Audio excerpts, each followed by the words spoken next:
Hi guys, I'm Jacob Granum and here at Heritage High School with candidate Vicki Kraft at the political forum tonight that's hosted by students. We're talking to Vicki. I'm going to ask you just a couple questions kind of on some hot button issues here in Clark County. So the first one is with regard to education. So we've just gone through a lot of upheaval with regard to our school districts here with the teacher strikes and how the school districts are going to manage the McCleary decision funds as well as how they're going to deal with levies and loss of levies. What is your opinion on how this issue should be handled, and what do you feel you can do, and also what do you think the legislature should do or can do to help right the ship? Well, that's a loaded question, Jacob, so thank you for that. We definitely, as you mentioned, the legislature has addressed this issue of fully funding K-12 education the last two sessions. So the state legislature went ahead and allocated $8.1 billion with a B the last 2 years to K-12 education. That actually now equates for over 52% of the state's general fund going into K-12 education. So that's good news. I mean, that is a lot of money. The taxpayers can feel very confident that that money is going toward K-12, a majority of it. How we move forward from here is definitely going to be a question that is going to take a lot of serious look.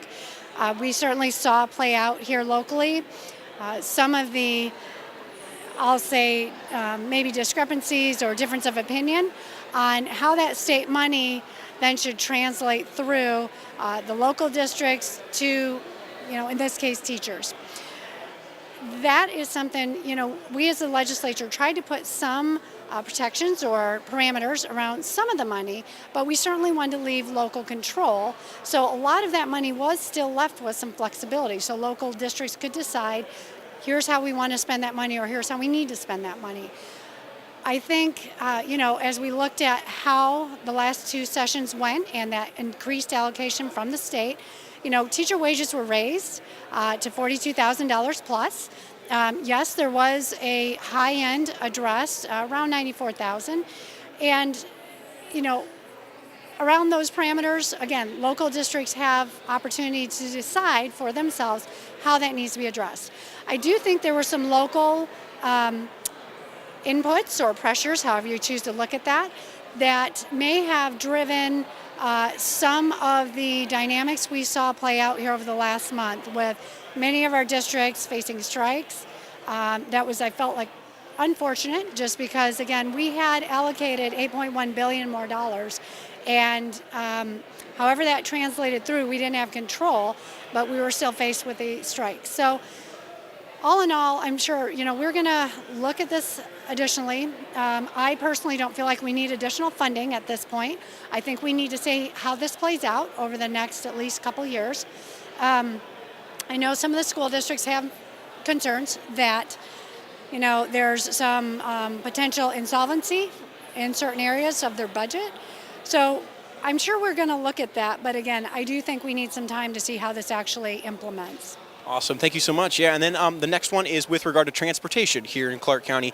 We have all kinds of different opinions on the I-5 corridor, the I-5 bridge. Do we need a third crossing? Do we need to focus on replacing the current crossing? Will it solve our transportation issues? What's kind of your opinion on this issue? And then what do you feel that you can do if elected to kind of, bring a voice to this issue? Yes.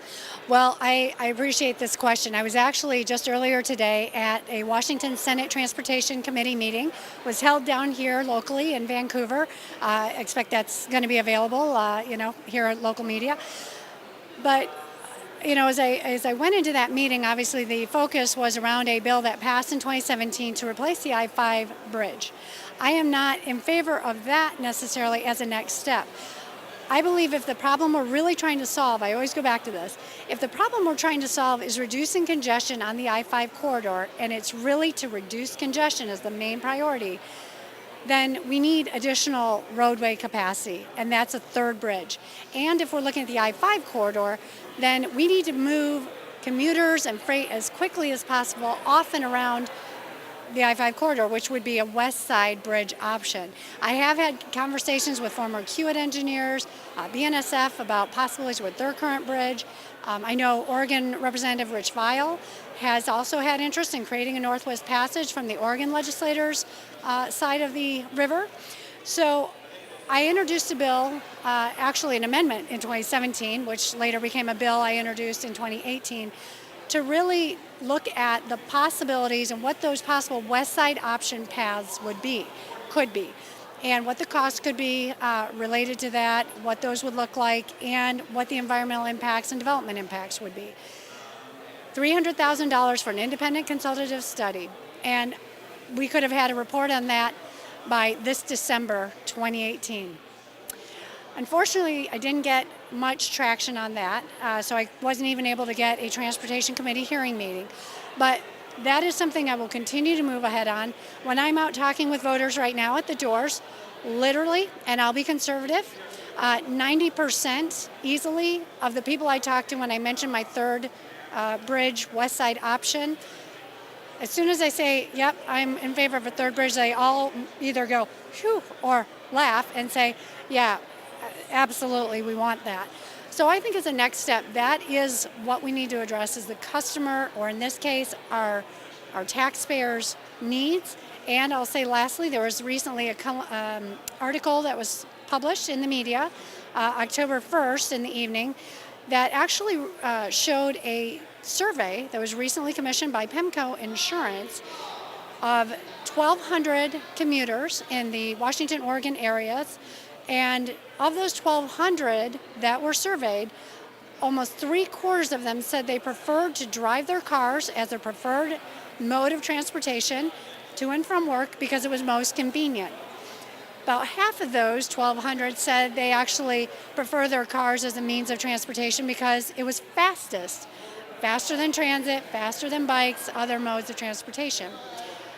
That survey is something we need to pay attention to. People at the doors I'm talking to, people surveyed, 1,200 of them in our region. They're speaking, and we as representatives, it's my duty to listen and to act. So I will continue working for a third bridge and looking at a West Side option at this point. Very good. Thank you so much. And then just quick closing kind of statement. What is sort of your the crux and the spearhead of your campaign as it stands right now in the race? Well, I have a few key priorities. Really, the top tenet is to make sure that we are improving accountability and fiscal responsibility of state government in Olympia. That is something that, in my opinion, no matter what side of the aisle you sit on, is important. If you're a more limited government type of person, that's how I trend. That's basically, my position. That's important because those are taxpayer dollars that you can keep in your pocket and us not take from you. If you prefer government providing more programs, you know what? This makes sure that those programs that are being implemented, there's not millions of dollars being wasted or lost. And I have seen that already in just my first 2 years. So I think that's one of the key things. Also, we'll stay focused on small business, helping our small businesses, and certainly taking a look at school safety and how we can improve that. School resource officers is a quick, easy fix. Awesome. Thank you so much, Vicki. Greatly appreciate it. Thank you, guys. This is Jacob Grandeman in Vancouver.